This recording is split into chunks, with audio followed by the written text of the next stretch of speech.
Bueno, muchísimas gracias a todos y todas por estar acá. Muchísimas gracias. Se oye bien. ¿Se escucha? Sí. Muchísimas gracias a la biblioteca. Perfecto. A Daniel. María, a mí me han pedido la inmensa labor no es inmenso. Aquí nada es inmenso. Aquí es pequeño. De presentarte.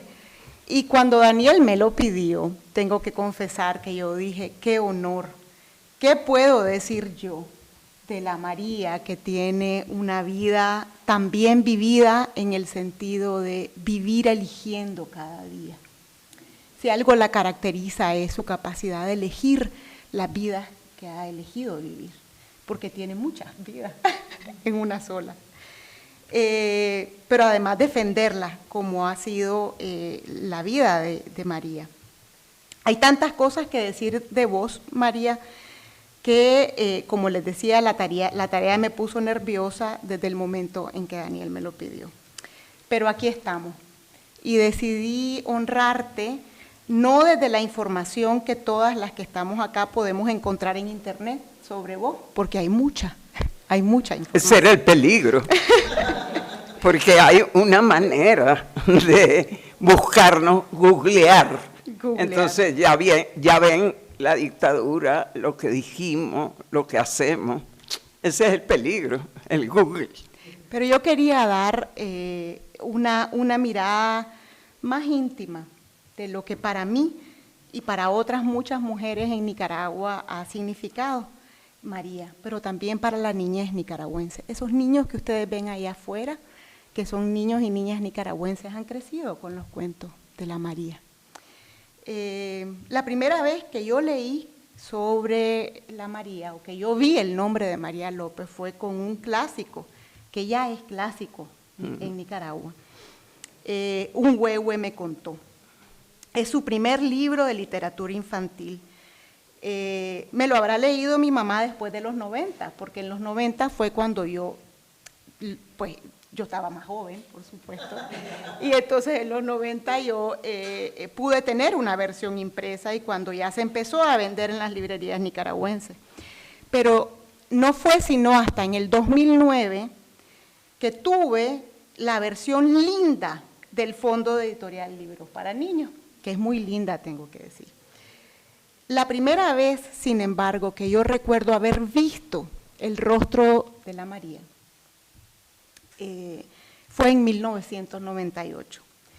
Y aunque su nombre siempre estuvo presente en mi niñez y en mi círculo familiar cercano y ampliado, esa primera imagen de ella en mi cabeza se proyectó desde un televisor. María es una mujer con un profundo y amplísimo sentido de amor al prójimo, a la otredad, como nos ha enseñado el feminismo. Algunas dirán, ¿y cómo no? Si en una de sus vidas también fue monja. Pero es más que eso. María no solo ha estado ahí en los momentos más duros de quienes han llegado a tocar su puerta, sino que ha dado la cara y se ha dispuesto a pagar los costos por hacerlo. Y así fue en 1998, cuando en esa pantalla del televisor ella estaba acompañando la denuncia, junto a otras mujeres, de Soy la América, la denuncia de violación que Soy la América estaba haciendo, acusando a Daniel Ortega por esa violación, es decir, el actual dictador en Nicaragua. Ver a María y a otras mujeres feministas en la televisión fue definitorio para el movimiento feminista nicaragüense y para aquellas jóvenes que, como yo, queríamos ver, no solo escuchar, porque yo al verlas, a María y a esa otra, entendí por primera vez aquella consigna feminista que inundó las calles de Nicaragua después del 2018. Lo personal es político, o aquella de si tocan a una, nos tocan a todas. María también llegó a mí a través de las jornadas de coyuntura de la revista Envío, Otra Vida Elegida por la María, una revista e iniciativa de los jesuitas que se publicaba en la UCA de Managua desde 1981, de la cual María fue su jefa de dirección, de redacción y su directora. Así fue, ¿verdad? Durante 40 años. Durante 40 años. Otro pecado. Los pecados me acusan. Esas jornadas de coyuntura eran una enorme posibilidad de juntar a jóvenes y a personas a través de convocatorias abiertas para debatir críticamente sobre nuestras realidades. Yo participé de ellas. Y tu madre también participó de ellas. Una de las últimas personas que habló en esas coyunturas fue tu mamá. Bueno, ¿quién no iba a las coyunturas en Managua? Ese es el punto de la revista. Y esa es una de las facetas de la María, que bajo su mirada audaz, bajo esa mirada tierna pero audaz, veraz, crítica y científica que tiene la María, analizó la realidad nicaragüense y centroamericana junto al equipo de la revista Envío, que fue confiscada y clausurada por la dictadura. No, le apliqué la eutanasia. No la mataron. Pero también fue confiscada junto a 26 universidades más y al menos 54 medios de comunicación entre el 2021 y el 2023. Y al menos 16 espacios informativos han sido confiscados y clausurados. Y otros aplicados en eutanasia, pero también confiscados, porque no fue. Sus instalaciones fueron confiscadas. Sí. Sufriendo la embestida dictatorial de Daniel Ortega y Rosario Murillo, que siguen en el país. Pero también la María en esa otra vida, o múltiples vidas que ella ha elegido vivir conscientemente, ella ha sido una voz disruptiva dentro de la cultura religiosa patriarcal dominante en el país. Un tal Jesús es una de las obras más conocidas y polémicas de María, escrita junto a su hermano. Esta obra recorrió Nicaragua a través de la radio, porque antes de ser libro fue una radionovela, que nos ayudó a cuestionar la autoridad que se usa de Dios para justificar la injusticia. Una vocera de la teología de la liberación, y me atrevo a decir, la primera y más destacada teóloga feminista nicaragüense que nos recuerda que hay un puente entre fe, feminismo y liberación.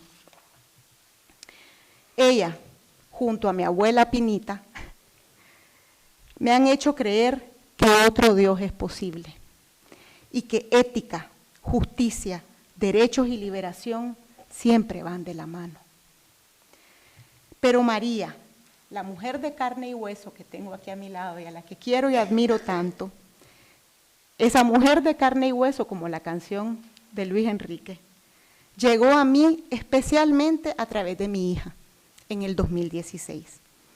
Cuando ella nació, me entró la fiebre de inyectar a Itzá el amor por la lectura.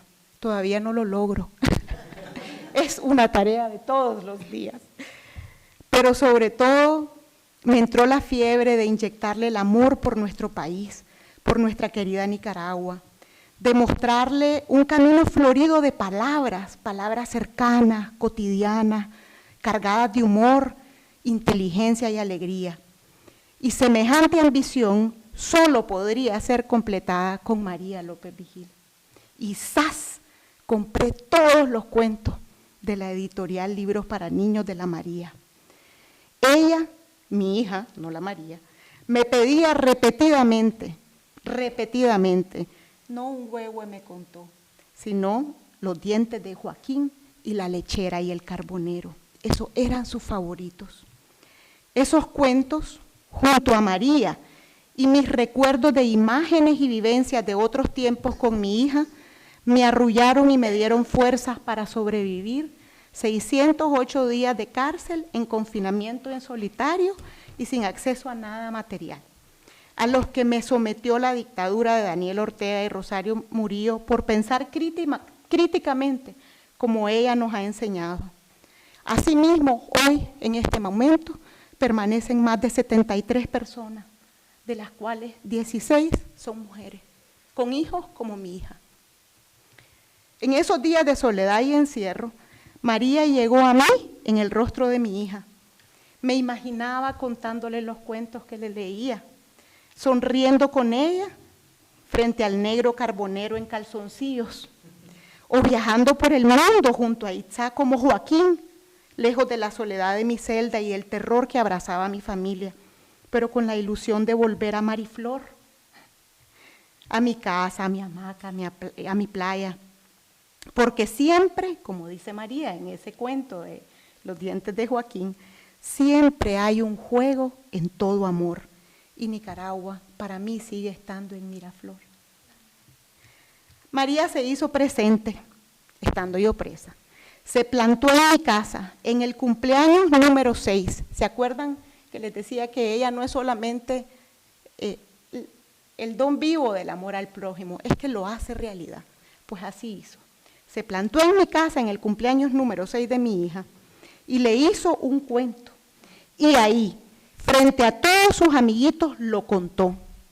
Y sí, se peló las nalgas.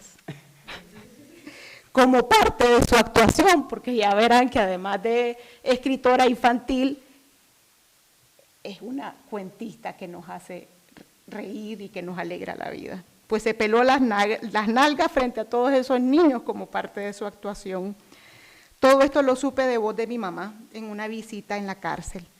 Esas noches, y gracias a ese cuento, María se hizo voz y carne en la soledad de mi metro cuadrado. Ella me recordaba de qué cuentos estamos hechos los nicaragüenses y las nicaragüenses.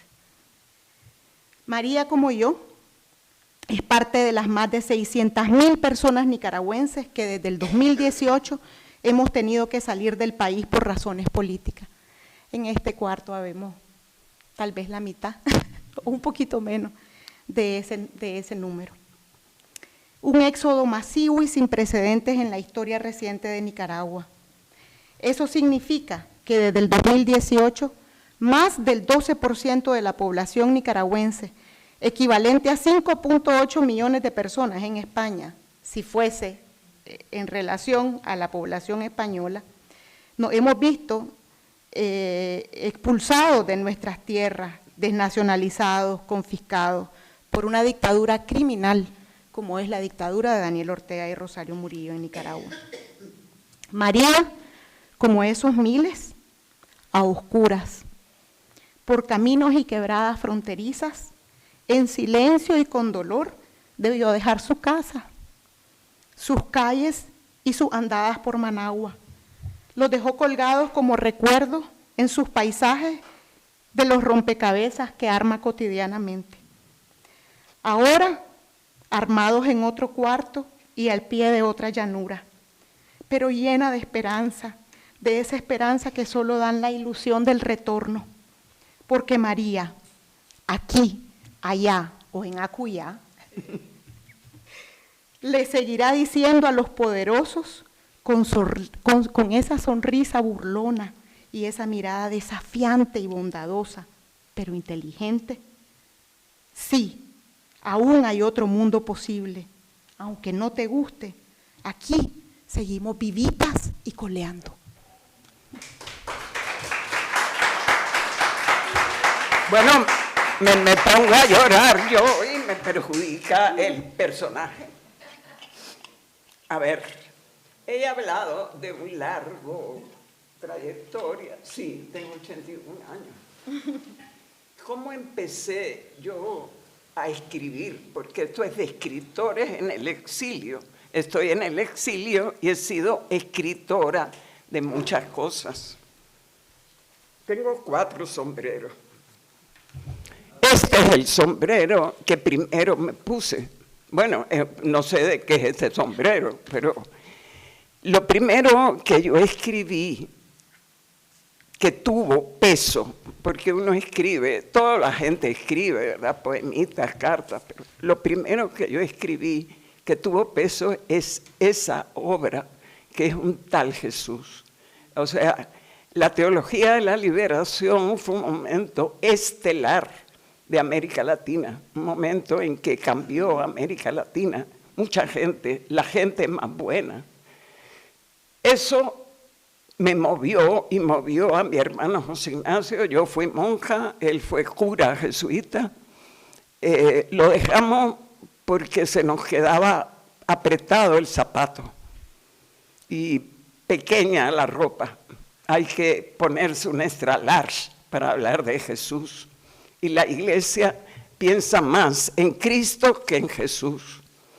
Y rescatar la vida de Jesús fue el objeto de esa novela, que la pensamos para radio, pero que como yo caí presa en El Salvador en el 81, se convirtió también en libro en España y que fue suspendida por todos los obispos. Eso la terminamos en el año 78. Estoy conociendo todos los días, casi todos los días, a gente más joven que la conoce. Está en internet, alguien la ha leído en libro, alguien guarda los cassettes. El mundo cambió muy rápido y quisimos ir más adelante. Un tal Jesús es una radionovela. En 2007 dijimos, el mundo está cambiando demasiado. Aquella radionovela, hagamos un podcast. Y entonces escribimos, mi hermano José Ignacio y yo, otro Dios es posible, porque era el tiempo de que otro mundo es posible, otra economía es posible, otro planeta es posible y otro Dios no es posible. No es falso el Dios que hemos aprendido. El Dios aprendido es falso, porque es en el modelo cristiano católico, es un Dios masculino, donde nos salva un masculino, porque Jesús lo fue un hombre, y donde los representantes son masculinos. Entonces, ¿cómo traer a Jesús a la realidad? Lo trajimos. Fue una audacia enorme. Jesús desmintiendo los dogmas que lo han envuelto a él. Otro Dios es posible, 100 entrevistas con Jesucristo en su segunda venida a la tierra. Ese fue lo que hicimos en 2007. Y de repente, ya en 2016, en víspera de lo que pasó en Nicaragua, nos dimos cuenta de que se nos había olvidado el principal sembrador de cizaña en la religión aprendida, Pablo de Tarso, el que inventó a Cristo. Entonces dijimos, ya hicimos una radionovela, ya hicimos un podcast, ahora vamos a hacer un debate frente a frente. Pablo de Tarso, el que inventó a Cristo, y María Magdalena, la que conoció a Jesús. Hay muchas comunidades actualmente en toda América Latina, muchas nacieron con la teología de la liberación, dicen, más Jesús y menos Cristo. Eso es importante. Detrás de esa frase, que no es un eslogan de un influencer, hay toda un camino a recorrer. Yo lo recorrí y es los orígenes de mi escritura, ¿verdad? Escrito. No estudié teología, mi hermano sí, pero me dicen teóloga.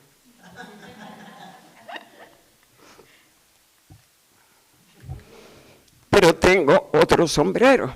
Yo como monja estudié periodismo en el tiempo de Franco, en la Escuela Oficial de Periodismo. No era todavía una carrera, era una carrera universitaria, pero no se estudiaba en la universidad.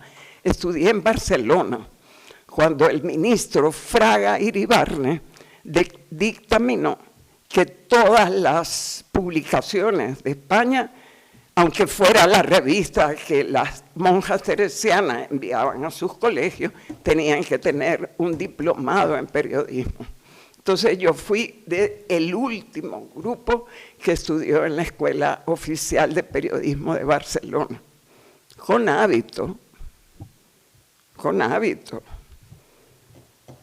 Pero estudié periodismo, soy periodista en la Escuela Oficial de Periodismo. Y cuando pasó por Madrid, el provincial de los jesuitas en Centroamérica me invitó a trabajar en la revista que los jesuitas estaban haciendo después de la caída de Somoza y la llegada al gobierno del Frente Sandinista. Esa revista, yo no le puse ese título horrible, se llama Envío, parece una agencia de remesas. Pero así fue, yo no tuve esa decisión y yo decía, enviamos al mundo noticias de la revolución. Nos dieron la orden, los jefazos de los jesuitas, en que diéramos apoyo crítico a la revolución. Dimos más apoyo que crítica. Porque todas las revoluciones nos hacen soñar con que otro mundo es posible, ¿verdad? Pero se desvían en el camino. Entonces, yo empecé a trabajar en la revista en el año 81 y le apliqué la eutanasia en junio de 2021. Durante 40 años fui la responsable de la revista Envío de la Universidad Centroamericana y la maté. Allí hice análisis de muchas cosas. Todavía recuerdo el día que una gringa, porque era el tiempo en que los internacionalistas inundaron Nicaragua, le llamaban, no son sandinistas, son sandalistas, porque todos usan sandalias por el calor, así se llamaron en aquel tiempo. Este es un sandalista también, ¿verdad? Daniel fue un sandalista o pro-sandalista, no sé qué llamar a Daniel en ese sentido. Entonces, me acuerdo que llegó una gringa sandalista y me dijo un día, María, aquí no se habla de las mujeres. Y yo dije, pues, ¿qué es lo que hay que decir de las mujeres? ¿Ves qué burra yo? Para mí, ser feminista, como era aquella feminista, era, yo lo pensaba, era como la gente que se compra un cinturón elegante. Yo digo, pues, ¿para qué si un cinturón? Complementos. Un cinturón, un bolso, un collar. No es necesario el feminismo. Así era yo, de cerrada, como mucha gente lo es. Nicaragua me hizo feminista, pero entré por el peor de los lugares, por la cloaca. Por el caso de Zoila América Narváez, hijastra de Daniel Ortega, primera hija de Rosario Murillo, que fue violada durante, ¿cuántos años? Desde los 13 años hasta los 20 y pico por Daniel Ortega y fue denunciada por él.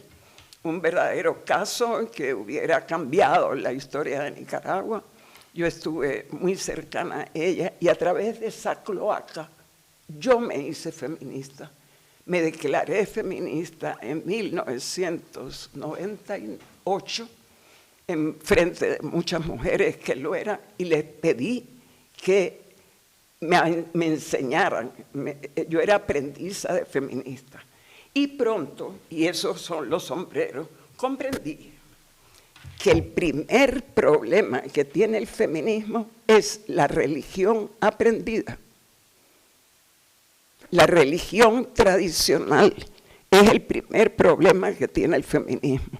Porque en un taller feminista, y así les decía yo, ustedes hablan de derechos, pero esa mujer a la que le hablan de derechos va mañana al culto o va mañana a la iglesia y le van a decir que su cruz es ese marido que la golpea y que llevar su cruz es lo que Dios quiere y que lo que nos salva es la cruz. Entonces, hay un problema. Mira qué niños más lindos. Habrán leído mis cuentos, ¿verdad? Sí, yo espero, ¿verdad? Que hayan leído mis cuentos, Aldo. Como todos en familia, pues se interrumpe. Sí, perfectamente, no hay problema. Esto no es ninguna ponencia. Creo que una de las semillas que pude sembrar como feminista nueva, como feminista que llegó tarde, pero en Nicaragua se dice, no llega tarde quien llega. Eso fue lo que yo dije ese día. Llego tarde, pero llegué, ¿no? Llegué al feminismo y traté, mucho retroceso ha habido, pero traté de sembrar la semilla de incluir también en la formación feminista una revisión de la religión aprendida. Y creo en que sirvió. Conozco a muchas alumnas, ella es una de esas alumnas, y hay otras, allí hay otra alumna, de esas alumnas de ese tiempo. Entonces cambié mi sombrero y me puse definitivamente el sombrero feminista, y también he escrito cosas de feminismo. Creo que importantes en la revista Envío y en otras cosas que, por ponerles un ejemplo, hubo una feminista extraordinaria en Nicaragua, Magali Quintana, de Matagalpa, que me decía, yo no creo en nada, pero tú eres mi teóloga. Entonces, viene la fiesta de la Purísima, hazme una oración. Pero Magali, hazme una oración, yo no sé rezar, ni me importa, pero hazme una oración que la voy a repartir. Y así ella me pedía oraciones para Santo Domingo, para todas las fiestas me pedía oraciones. Caló que se le puede hablar a Dios de otra forma. Y que en último término, la religión verdadera es la lucha por la justicia, la lucha por la inclusión de todos, de todas, de todo.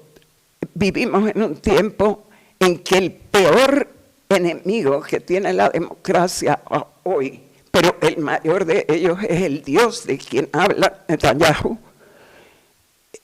Daniel Ortega y Rosario Murillo, Milei. Ese Dios del que hablan es el más eficaz enemigo de la democracia, porque el nombre de Dios se está tomando en vano, totalmente en vano, quienes hablan de eso.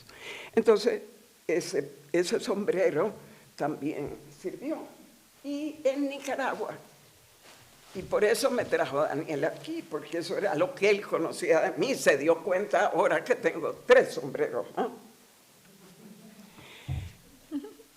En el año 97, 98, no, perdón, 89, estoy poniéndolo al revés. En el año 89 salió un anuncio en los periódicos de Nicaragua de la Agencia Sueca de Cooperación con Nicaragua. Los niños queremos cuentos. Porque no había literatura infantil en Nicaragua, no había. Porque la literatura infantil, bueno, Rubén Darío escribió unos cuentos moralizantes para los niños y Octavio, se me olvida el nombre, Robleto escribió unos poemitas para los niños, pero no había literatura infantil y los suecos lo detectaron y entonces los suecos dijeron, los niños queremos cuentos, y había un concurso y había $1,000 de premio. En aquel tiempo $1,000 eran 10,000 de ahora. Entonces, atraída por ese premio y sabiendo que mi hermano Nibio ilustraba ya aquí libros de muchas editoriales buenas españolas, dije, vamos a escribir nosotros un cuento. Y como mi hermano Nibio es arqueólogo, él me dijo, los niños en Nicaragua conocen cómo se formó la nación nicaragüense, no conocen nada porque no hay literatura infantil. Y así nació un huehue, me contó, que es el inicio de la literatura infantil en Nicaragua. Un libro que han leído todos aquí, ¿verdad? Que han leído. Yo he encontrado a lo largo de mis 44 años en Nicaragua, niñas y niños huehue, les llamo yo, ya son grandotes, ya son hombres, ya son mujeres, y ese libro también marcó. Por ese libro y los otros 10 libros que escribí después, ¿verdad? Los dientes de Joaquín, La lechera y el carbonero, la adaptación del huehuense. El huehuense es patrimonio intangible de la humanidad, porque es el primer texto de la colonia española donde los colonizados nicas se burlan del gobernador, que les quiere cobrar impuestos y ellos no quieren pagar, porque el problema de los impuestos es de ayer, de hoy y de siempre.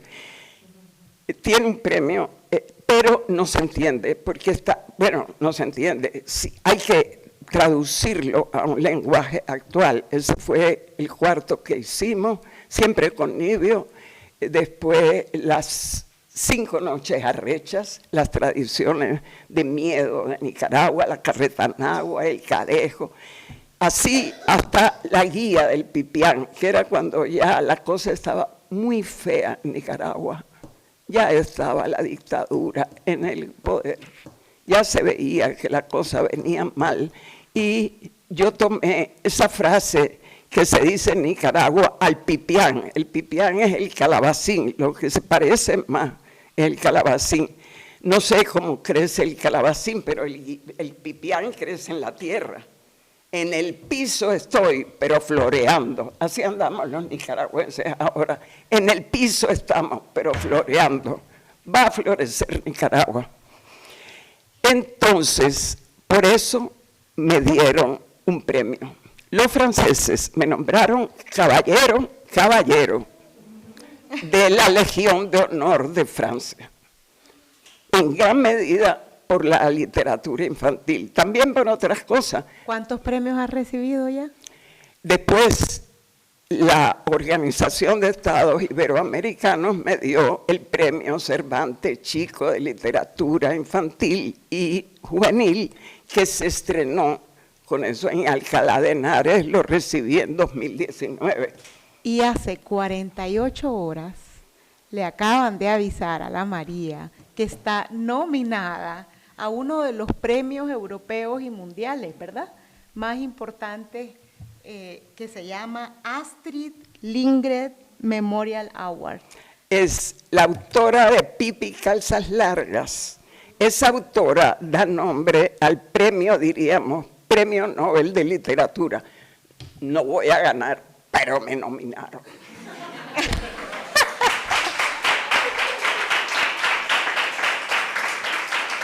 Entonces, aquí estoy para lo que quieran preguntar, recordar. Esos son los sombreros con los que he sido escritora. Estoy en el exilio en España desde febrero. Yo llegué a España el 14 de febrero. No he escrito nada. No he podido escribir nada, porque el exilio es jodido, porque el desarraigo es terrible. Entonces, yo no soy escritora en el exilio, soy una escritora que llegó al exilio con 4 sombreros, que escribió durante muchos años en un lugar de cuyo nombre sí quiero acordarme, ¿verdad? Y sí quiero acordarme todos los días, y escribiré, pero de momento todavía no puedo escribir. Gracias. Pero pregúntenme algo para que aprovechen. Me pondré el sombrero correspondiente. Vamos a dar, pues yo estoy súper emocionada con ese premio. Yo creo que hay muchas probabilidades de que te lo puedas ganar. Y ojalá. Si se lo gana Daniel, tenemos que organizar otra cosa como esta para celebrarla. Nunca lo ha ganado América Latina. Siempre han sido europeos. Los mexicanos dijeron, queremos que sea no América Latina, sino Centroamérica. Entonces te vamos a nominar para que también Nicaragua se oiga. Vamos a ver, hagan bulla. Muy bien. Entonces, ¿qué quieren preguntar? A ver. No sé si quieren, perfecto. Sí, cómo no.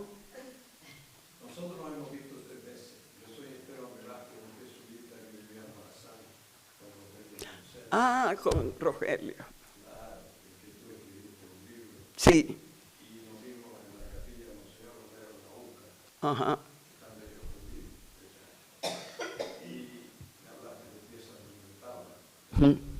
Pieza para un retrato de Monseñor Romero. Solo te quiero decir gracias porque alimentan mi fe, porque la escucha gente, y que los que empezamos a ser viejitos todavía tenemos cosas que decir, como tú, ¿no? Entonces, bueno, después te invito a un café. Está O a una cerveza. Gracias, de momento, pero hay mucho que hablar. Sí, hay mucho que hablar, sí. Estuviste en Morazán con Rogelio.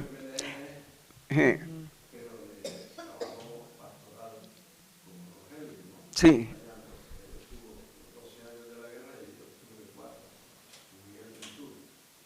Pero eso fue una parte, ¿no? Nos vimos 3 veces. En la UCA de Managua, que fui a preguntarte una cosa, en El Salvador, y después, una vez que tú viniste a un congreso de teología en Madrid. Claro, en Madrid, sí. Es la única vez que discutí. ¿Así? ¿Por qué? En el café, no esperemos al café de aquí. Ahora soy hereje. Pienso libremente. Hereje.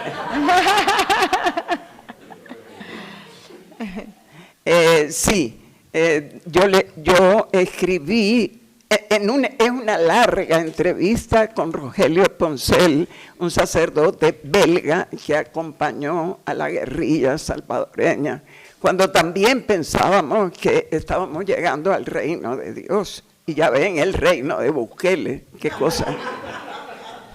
Es decir, son demasiadas desilusiones y eso. Sin embargo, yo no me arrepiento que me quiten lo bailado. Que me quiten lo bailado. Es decir, luchar por la justicia siempre tiene sentido y no siempre se lucha para ganar, se lucha para luchar. Así es. Sí, las semillas que hemos dejado, las semillas que dejó Rogelio, un tipo extraordinario. Un tipo extraordinario. Sí, cómo no. Sí, yo supe que él murió. ¿Se fue?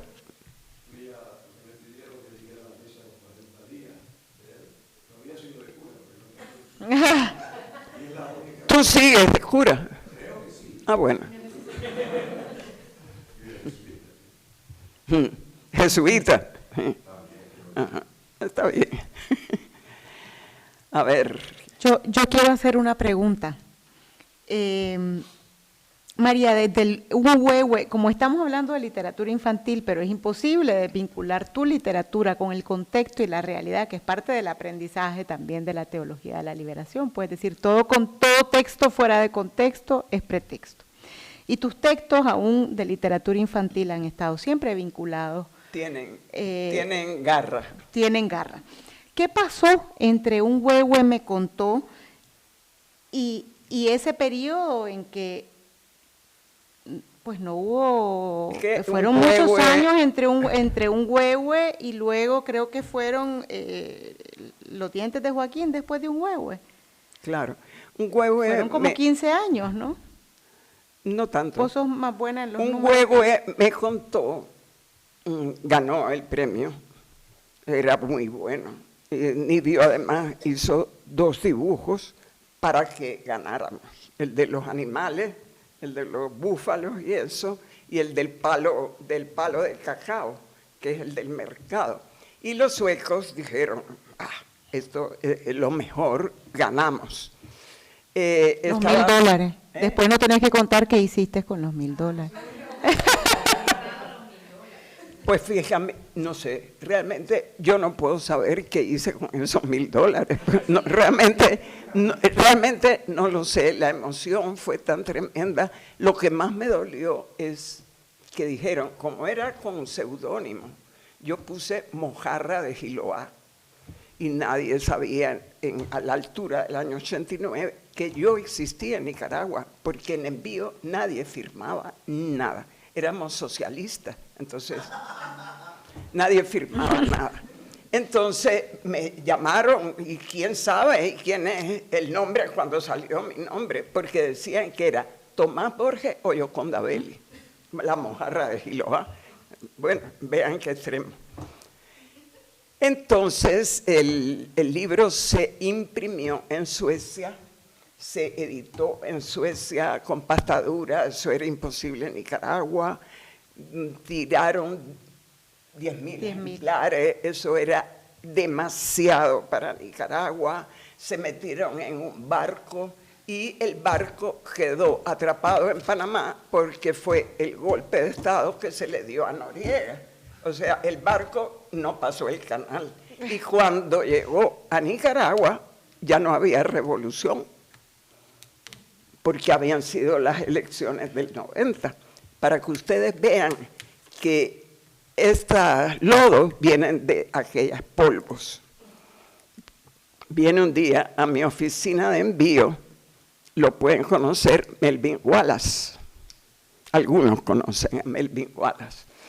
Me dice, María, los van a quemar todos, porque metieron los libros en una imprenta que Tomás Borges se quiere quedar, la quiere confiscar, y ha dicho que quemen todos los libros. Iban a quemar toda la edición. Entonces él dice, el propio Frente. Sí, el propio Tomás Borges, que era el ministro del Interior del Frente Sandinista, ya en la oposición, en la oposición, gobernando desde abajo. Dijo eso, ¿qué podemos hacer? He llamado, me dijo, al ejército para que nos preste un camión. ¿Tú puedes guardarlos? Yo voy a guardar mi casa, voy a llenar un cuarto porque eran 10.000 ejemplares. Entonces yo en la oficina hice un hoyo de un tiempo enorme y al principio yo vendía y Melvin Wallace regalaba. Su niño, que es ahora el corresponsal de Centroamérica en la BBC, Arturo Wallace, me dijo, no había piñata en la que yo no llevara de regalo un huevo, me contó. Porque tenía la casa llena de huevos. Después, fue tan bueno que Rosario Murillo hizo de ese libro un regalo de Navidad. ¿Ya ven? Le gustó a ella, le pareció que era bueno.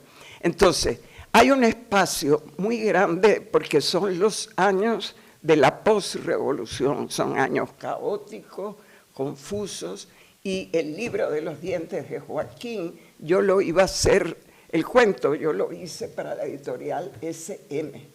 Y como nadie se interesó en la editorial SM, Eduardo Báez, que acababa de fundar Libros para Niños, hizo que ese libro fuera el primer libro que imprimió Libros para Niños, pero eso es a la altura de los 90 y largos, sí.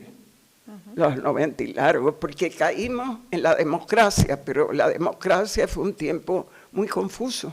Los primeros años era la guerra civil desarmándose, fueron años muy difíciles, no eran años de literatura infantil, como que no había nadie que publicara nada, ¿verdad?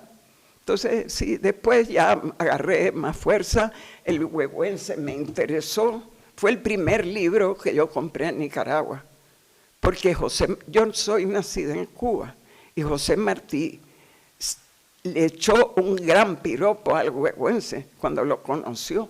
No me acuerdo ahora exactamente, pero le echó un gran piropo, y fue el primer libro que yo busqué en una librería de Nicaragua, porque si José Martí decía de esta obra de teatro, es genial. Genial, el huehuense es algo genial, pero está en una forma de literatura muy antigua, mezcla el mangue, que era el dialecto, diríamos, de los pueblos en Diriamba, y eso con el estilo de la del tiempo del siglo de oro, en fin, una cosa así. Después fue el huehuense y después ya agarré carrera y quería contar los cuentos de miedo. Los cuentos de miedo han sido para mí, cuando yo llegaba a un colegio en todos estos años a leer cosas que había escrito, el que más le gustaba a los niños, el del miedo. Porque si ustedes se fijan, uno se orina de miedo y de risa. Algo hay. Entonces el miedo puede provocar risa y a los niños les provoca risa el miedo.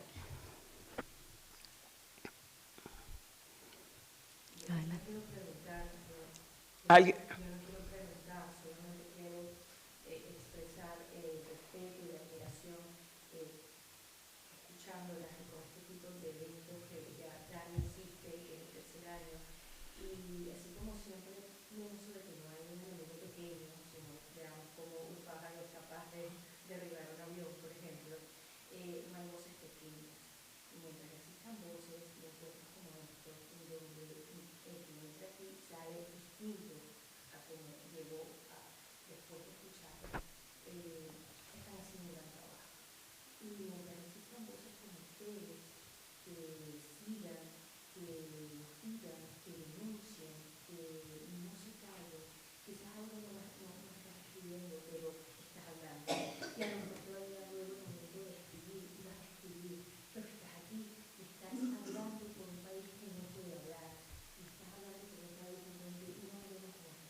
Gracias. Muchas gracias. Gracias, sí.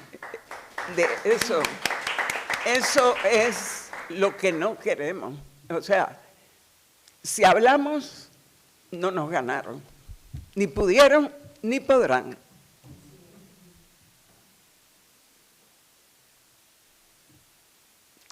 ¿Qué más? ¿Alguien? Mira, cuando mi marido, que tú lo conociste, Sí. Y yo nos casamos, nos regalaron, el regalo de boda nos regalaron un tal Jesús. Ajá. Los libros de un tal Jesús. Y después de eso, la verdad es que yo, igual que dijeron, le quiero dar las gracias. Porque a mí me cambió un poco el chip. Yo quería cambiártelo todo.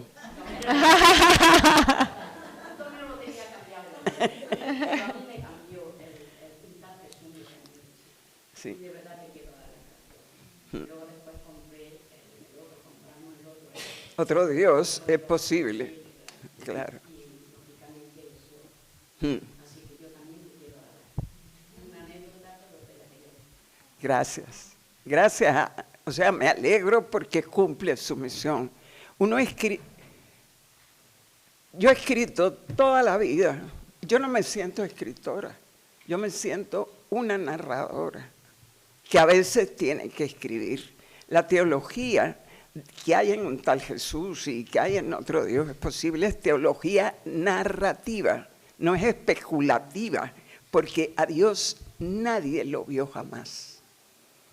Entonces, lo que digamos de Él son aproximaciones y a los que somos de la cultura católica, cristiana católica, lo que más nos acerca es lo que dijo aquel judío, ¿verdad? Aquel judío del siglo I que se llamó Jesús de Nazaret. Es lo que más nos acerca a quien nadie ha visto jamás. Entonces, no puede haber teología especulativa, porque nadie sabe de qué habla. Hablemos de Jesús, ¿verdad? Y ni siquiera de Cristo, porque Pablo se inventó a Cristo. Entonces, eso es herejía. Nosotros fuimos condenados por todas las conferencias episcopales de América Latina y por la conferencia española, cuando un tal Jesús salió a la luz. Sí, nos llamaron, no ateos, porque eso no era el problema, nos llamaron narcotraficantes, que nadie sabe por qué, pornográficos, Pues no tenía nada que ver. Dijeron que lo que habíamos escrito era peor que la cocaína. Eso dijeron cardenales. O sea, fue un ataque. Dijeron que habíamos llegado a blasfemias mayores que las de Hitler y Stalin, que yo tampoco veo que blasfemaran, ¿no? Pero peores que Hitler y Stalin. Teníamos el mayor de los pecados, odio a Dios. ¿Cómo puedo odiar a Dios? O sea, y pornografía. Simplemente porque en uno de los capítulos María no es virgen. O sea, una cosa, sí, era divertido, pero también fue la mejor de las propagandas que tuvo un tal Jesús. Todo en ese tiempo, que es el tiempo de la teología de la liberación, un tiempo en que América Latina vivió una verdadera revolución cultural. En ese tiempo, un tal Jesús acompañó ese tiempo, acompañó ese cambio de chip que tuviste y que tanta gente tuvo, sí.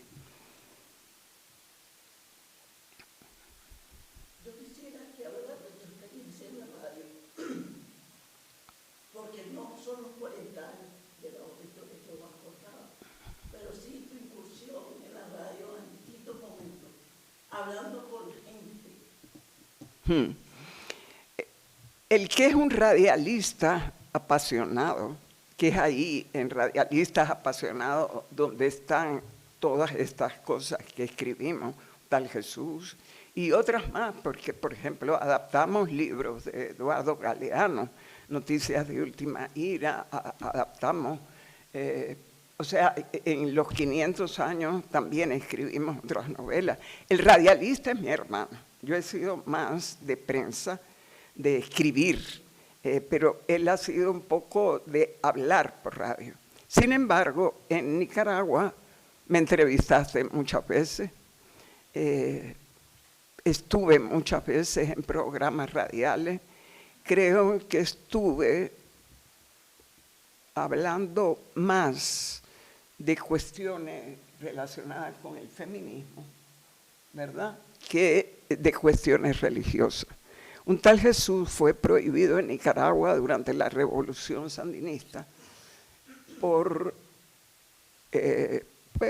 los curas decían que como éramos cubanos, éramos ateos y estaba hecho para promover el ateísmo, cosas tonteras de eso. Descubrí, porque el mundo es pequeño, muy pequeño, es un pañuelo, nosotros los mocos, pero el mundo es un pañuelo, nos encontramos mucho. Y he encontrado que en Nicaragua está el tipo que en Radio Sandino defendió más el que se transmitiera un tal Jesús, Vicente Bacalagos. ¿Tú lo sabías? Yo no me he enterado el otro día, lo voy a ver el jueves. Ese se enamoró de un tal Jesús. Es decir, yo no he estado muy vinculada a hacer radio, pero cuando haces radionovelas, sí te vinculas a el lenguaje de la radio, que eso está de moda. Hoy en día son podcasts, hoy en día ha cambiado demasiado el mundo, ¿verdad? Pero sí, me entrevistaste muchas veces y por radio, pues, es decir, Nicaragua era mucho de radio, no era de prensa escrita, no había un desarrollo de medios, ni en tiempos de la Revolución, ni después. Ahora no tenemos nada, porque es el único país que no tiene un periódico de papel. Todos se fueron cerrados y tampoco que tiene medios de comunicación que no sean los independientes. Independientes. Yo tengo, oficial, sí. Yo tengo una pregunta para vos, porque vos hablabas hace poquito de cómo, digamos, entraste al feminismo, dijiste, en la cuaca, por todo lo que significó destapar el carácter de abusador sexual del otrora gran revolucionario Daniel Ortega. Pero entonces, ¿por qué de teóloga, ya dijiste que tampoco sos teóloga, pero digamos que sí sos, ¿por qué de teóloga feminista? Es decir, ¿qué pasó con la teoría, La teología de la liberación no fue feminista. La teología de la liberación cambió la mentalidad de la gente que se adhirió a ese movimiento, pero concibió el mundo y las desigualdades desde una visión social y pobres-ricos. Ese es el problema. Porque ese es el problema de América Latina. América Latina es hoy todavía la región más desigual del planeta. Puede haber niveles de pobreza mayores en África y en muchos países. El subcontinente americano, América Latina, es la región más desigual del planeta, donde los ricos, más ricos, son el gap que dicen en inglés con los pobres. Es decir, nunca se ha resuelto ese problema, nunca parece que se va a resolver. Entonces, la teología de la liberación vio América Latina, surge en América Latina porque es una región desigual. Entonces, hay muchas desigualdades en el mundo, muchas sí. La principal de América Latina, la que América Latina, después del Concilio Vaticano II en Roma, le preocupó fue la desigualdad. ¿Y qué nos enseñó la teología de la liberación? Cosas muy importantes. Que Dios no es neutral, que Dios está de parte de los que están abajo. En este caso era pobres ricos, pero eso se puede aplicar a mujeres, hombres. Eso se puede aplicar a migrantes y nacionales, eso se puede aplicar a los que hablan un idioma y a los que hablan otro. Es decir, Dios no es neutral en los conflictos, Dios toma partido siempre por los de abajo. Eso decía la teología de la liberación, eso no lo dice la teología tradicional. La teología de la liberación dice que los pecados personales no importan, importan los pecados estructurales. Que en un país haya hambre, esa nación, esa sociedad tiene un pecado estructural. Que en un país haya analfabetismo, es un país con un pecado, es el concepto del pecado estructural. El concepto incluso de la violencia institucionalizada que provoca violencia de respuesta cuando no se atienden las necesidades. Es decir, eso es la teología de la liberación. Y eso se metió en la mente de mucha gente y transformó. Pero el problema del machismo, de todo lo que la cultura tradicional, incluso religiosa, ha desplazado a las mujeres como inferiores, no lo tuvo en cuenta. Con la caída de la Unión Soviética, con la caída del comunismo, con sus fracasos y todas esas cosas, ya empieza un momento en que se generaliza entre seguidores de la teología de la liberación, entre los que me incluyo y se incluye mi hermana, que hicimos un tal Jesús. Por ejemplo, cuando nosotros metimos en internet un tal Jesús, nos dimos cuenta que no había lenguaje inclusivo, que por ahí se empieza. Hay que empezar por cambiar las palabras para cambiar la realidad. Cambiando palabras se cambia la realidad. De repente nosotros dijimos, puchica, ¿qué es esto? Y entonces, como era en internet, no pudimos hacerlo en el libro, pero en internet sí. Y a mi hermano le salió una pelota así, de estar revisando y cambiando sin parar, porque dijimos, no se puede meter en internet sin poner un lenguaje inclusivo, hasta ese punto. Pero después empezamos a ver los capítulos y dijimos, pero la realidad sí, porque hay por ejemplo un capítulo de Jesús rodeado de prostitutas y hasta cantan, en el reino de Dios las putas van por delante. O sea, que es una frase de Jesús. y se la echa en cara a los sacerdotes del templo. Es decir, todo ese tipo de cosas nosotros la tuvimos en cuenta en la narrativa, en el lenguaje inclusivo, ¿no? Entonces, eso, qué bueno que yo siempre digo, qué bueno que he llegado a esta edad, porque me he dado cuenta de los errores.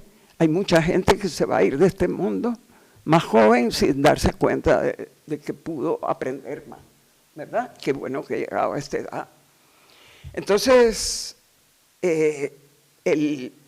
lo que yo descubrí al meterme en el feminismo, al querer ser aprendiz de feminista, es que la religión es el principal obstáculo, sobre todo para las mujeres pobres, para las que tienen alguna formación, pero hablando a las mujeres pobres, eso es lo que tú descubres, porque la religión católica cristiana es tremendamente masoquista.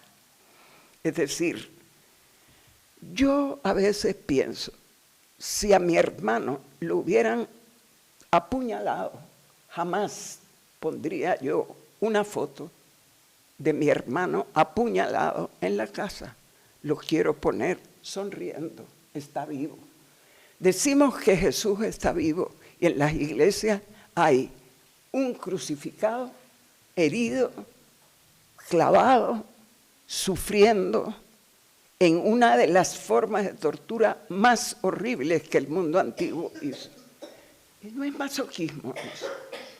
No promueve eso una idea de que el sufrimiento es lo más sagrado. Sí, yo creo eso.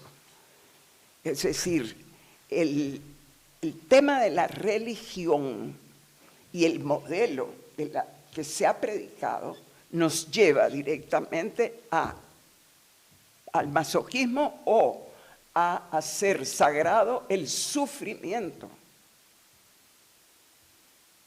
Y eso es un peligro, eso tiene consecuencias sociales. Eso tiene consecuencias sociales en la gente que padece opresión, en la gente que sufre, en la gente que está marginada. Eso es un problema social. Entonces, para el feminismo, si las mujeres son atropelladas, maltratadas, ninguneadas, golpeadas, y se les dice que nos salva la cruz, nos salva el sufrimiento, carga tu cruz, esa es tu cruz. Eso empezó a pegar y por ahí también la persona puede descubrir que debemos de ser hombres y mujeres más parejos, no iguales, más parejos, que todo tiene que ser más parejo. Entonces, ese tipo de cosas yo vi que pegaba. Yo vi que hay un feminismo un poco más cultivado, de gente más intelectual, de gente más pensante, pero abajo, pues yo fui una vez que yo decía, ¿cómo le hago para hablarle a estas mujeres de feminismo? Entonces yo empecé a proclamar derechos de las mujeres. Te critican por cómo te vistes. Te critica cuando sales en la noche. No enseñas a tu hijo a lavar los platos para ver los aspectos, o sea, solo los lavan tus hijas, no tus hijos.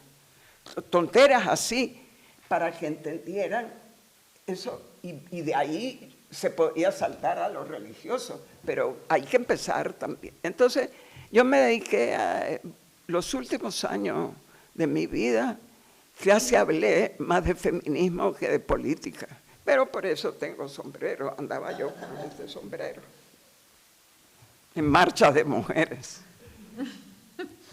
pidiendo perdón por el tiempo perdido. He pedido perdón muchas veces. En fin, bueno, ya, acabamos. Gracias a todos. Quedó en familia. Qué bueno. Pues muchísimas gracias. Nos vamos a despedir, pero no sin una sorpresa que queremos darle a María. Hoy te han hecho dos regalos. Patricia te ha regalado estas flores. Lindas. Florecerá Nicaragua. Florecerá Nicaragua. Y otro regalo que te quiere hacer hoy. La Cecia. Ha venido Cecia Ogao, que es una cantautora nicaragüense, está recién llegadita a España, sería también como Pues, cámara.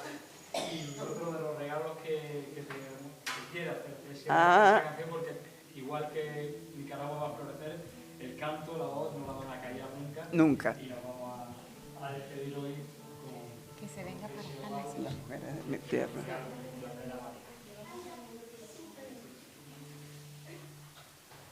Que vengan los niños a escucharlo. La nueva generación quiere escuchar a esta cantautora. Mira, vengan a escuchar.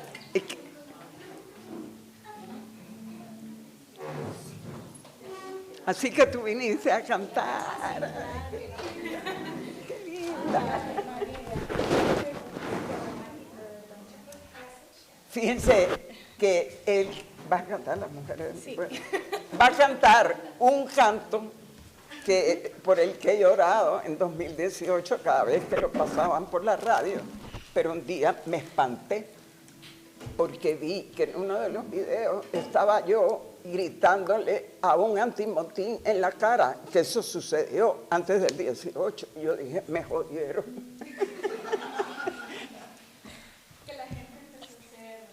Van a oír una canción muy bonita.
Las mujeres de mi tierra tienen tanto que decir, tienen la mirada firme y un mundo por construir. Llevan en su pelo largo un pañuelo y una flor, y en sus manos van cargando cajetas de sapoyol. Hay una risa de niña en la cara silvestre que juega a arar la montaña donde siembran la paz.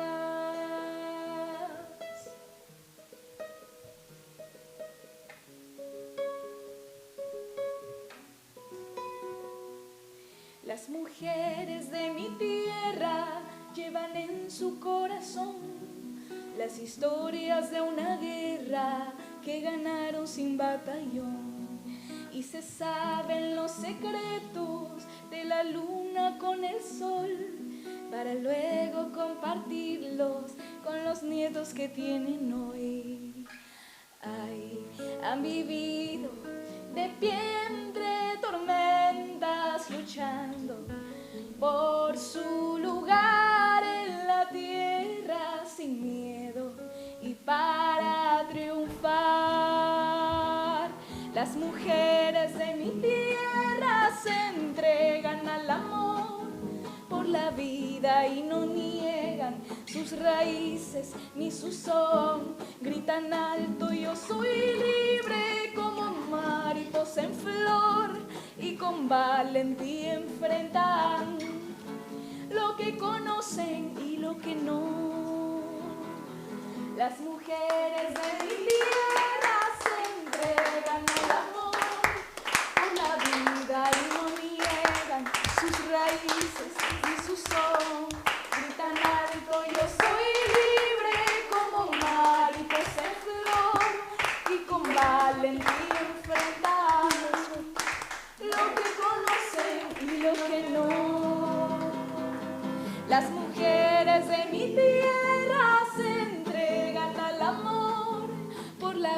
vida y no niegan sus raíces ni su son. Gritan alto, yo soy libre como mariposa en flor, y con valentía enfrentan lo que conocen.